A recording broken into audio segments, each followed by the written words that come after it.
नमस्कार, आप देख रहे हैं जीरो न्यूज। बड़ी खबर आ रही है मुंबई से। बात हो रही है Brihan Mumbai municipal corporation mayor 2026 की।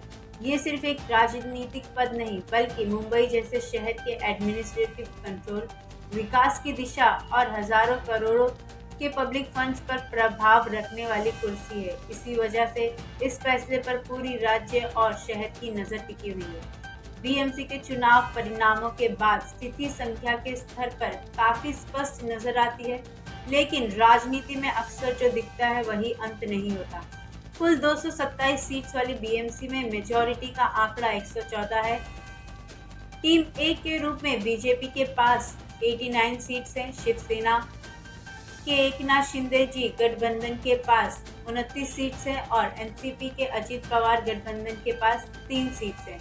इसी तरह कुल मिलाकर योग 121 होता है, जो कागज पर एक स्पष्ट मेजोरिटी है। दूसरी तरफ टीम 2 यानी ऑपोजिशन ब्लॉक में शिवसेना यूबीटी के 65, कांग्रेस के 24, एमएनएस के 6, एआईएमआईएम के 6, समाजवादी पार्टी के 2, एनसीपी शरद पवार गठबंधन का 1 और अन्य 2 सीट शामिल हैं, जो मिलकर 106 का आंकड़ा बनाते हैं। संख्या के हिसाब से देखा जाए तो ऑपोजिशन मेजॉरिटी से नीचे है, लेकिन राजनीति सिर्फ संख्याओं का खेल नहीं होता, बल्कि सही वक्त पर सही कदम का खेल होता है।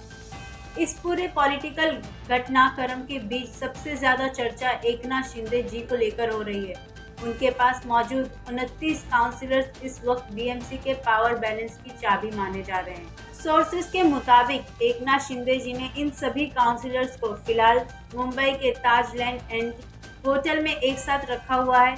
इस कदम को किसी फाइनल फैसले का संकेत नहीं माना जा रहा है, बल्कि इसे एक स्ट्रेटेजिक होल्डिंग मूव के रूप में देखा जा रहा है। राजनीतिक में माना जा रहा है कि एकनाथ शिंदे जी अभी हर संभावित ऑप्शन को तोल रहे हैं। किस तरह, कितना फायदा, कितनी स्टेबिलिटी और कितना लॉन्ग टर्म कंट्रोल मिलेगा।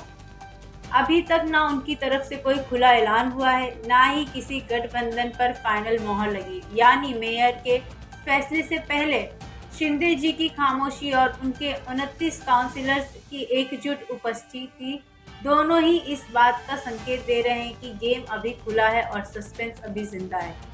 शिंदे जी की राजनीतिक स्टाइल को समझना भी जरूरी है। वो आमतौर पर खुले आम बड़े बयान देने से बचने वाले नेता माने जाते हैं। वो प्रेशर पॉलिटिक्स में खामोशी को अपना हथियार बनाते हैं। जब तक उनका फायदा स्पष्ट ना हो, तब तक वो अपने पत्ते खोलना पसंद नहीं करते। ये स्ट्रेटेजिक एम्बिगिटी ही उनकी सबसे बड़ी राजनीतिक ताकत है। पार्टी के रूप में शिंदे जी की शिवसेना अपने आप को बाला साहेब ठाकरे की विचारधारा की कंटिन्यूटी के रूप में दिखाने की कोशिश करती है।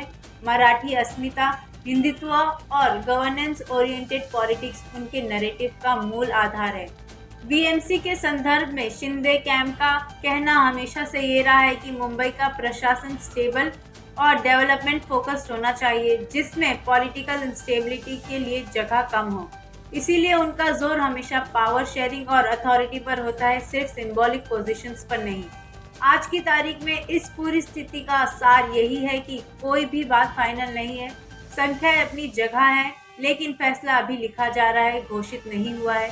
एकनाथ शिंदे जी के 29 काउंसिलर्स का एक साथ होना, उनकी खामोशी और उनका अगला कदम, ये सब मिलकर मुंबई मेयर 2026 को एक हाई वोल्टेज पॉलिटिकल सस्पेंस बना रहे हैं। फैसला जब भी आएगा, वो सिर्फ मेयर का नाम तय नहीं करेगा, बल्कि ये भी तय करेगा कि मुंबई के विकास की दिशा, शासन का अंदाज और राजनीतिक संतुलन किस तरफ जाता है। ऐसे ही और जानकारी के लिए जुड़े रहिए जीरो न्यूज के साथ। मैं रिपोर्टर अनम सिद्दीकी।